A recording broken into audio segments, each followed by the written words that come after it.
because joining us now on the line, we're honored to have him with us here as part of our conversation tonight regarding the cruise.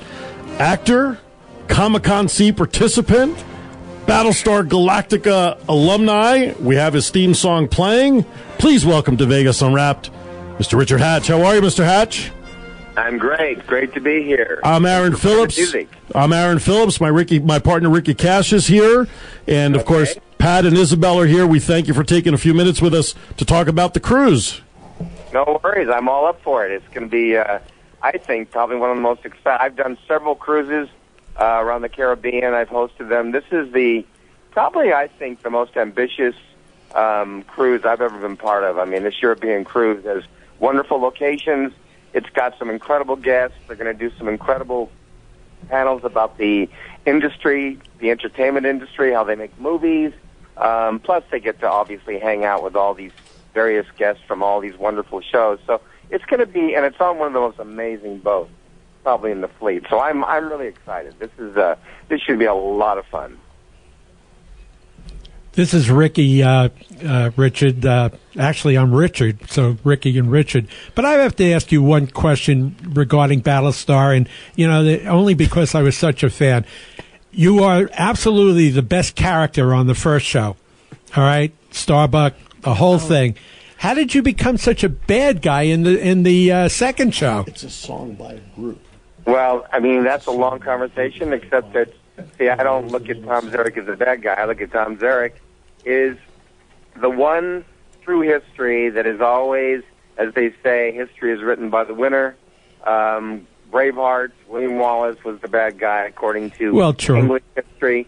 He challenged the government that was trying to suppress and basically, dominate Scotland. And the same thing went for me. I was fighting for democracy, for building consensus. And the government, after a post-apocalyptic, obviously we know about war with the Cylons, the dictatorship. They didn't allow free elections. They rigged elections, and they didn't allow people to make up their own minds on very important decisions. So, my character, of course, was relegated to look like the bad guy, according to Adama and Rosalind. But, Adama's son was the first one that said, even at the last show when they basically arrested me, he goes, if you get past arrogance, Zarek is right. I love it. I love every second of it. I wish I could have recorded that.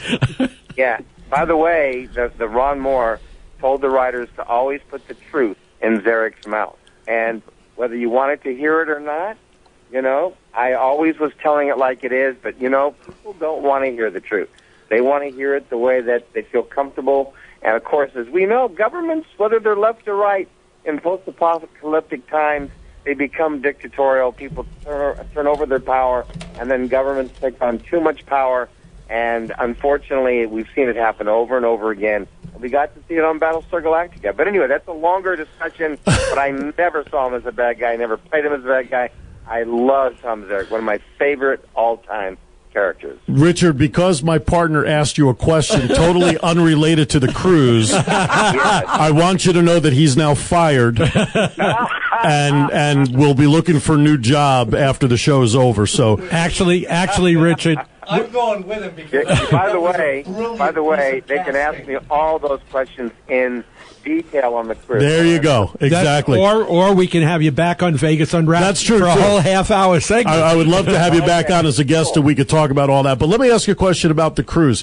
What do you enjoy about the cruise and the interaction with the people? Why is it so much fun for you? Well, you have to understand, I don't know how many actors. It's become kind of a big thing. Race car drivers, rock and roll stars, they're hosting cruises. I've hosted several cruises myself, including going to Alaska. It's an amazing experience to be on a boat for 7 days, have fans from all over the world and all over the country come join you. You get to hang out 24/7. You get to go on excursions.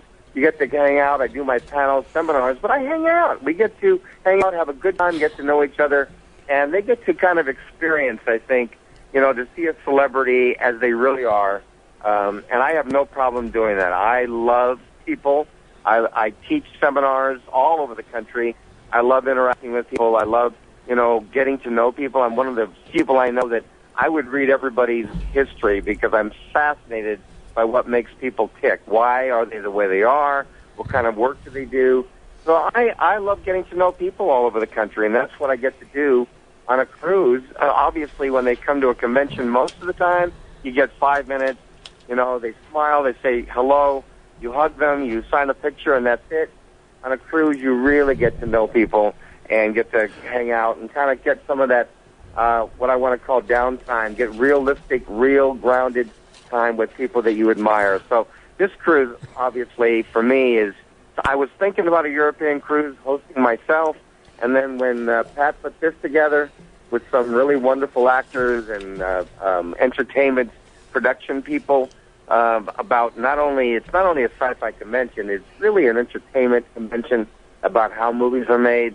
And when she put this together and asked me to be part of it, I was really excited. I thought, wow, and not only are we going to Europe, but we're on probably the best boat in the fleet. We're going to amazing destinations, and we get to do panels on all kinds of, for me, my passion. I mean, I love filmmaking, television, acting, the world of art, and people get to see a glimpse into how we do it, how we make these movies, why we do it. I think it's going to be a really insightful, really entertaining journey, plus all the wonderful things you can do on a boat. I mean, on this ship, my God, you can zip line, you can surf, you can ice skate, and that's just on the ship. You got like 18 restaurants.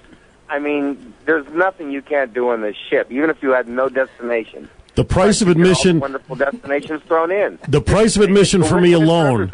The price of admission for me alone would be to see my partner zip line. You know, that would be the zip line. But I got to tell you, zip lining, I can't imagine doing it at the top of this ship. I mean, that's got to be a little scary. And while it's moving, no less. Yes, it is moving. But I'm going to do it. So say we all.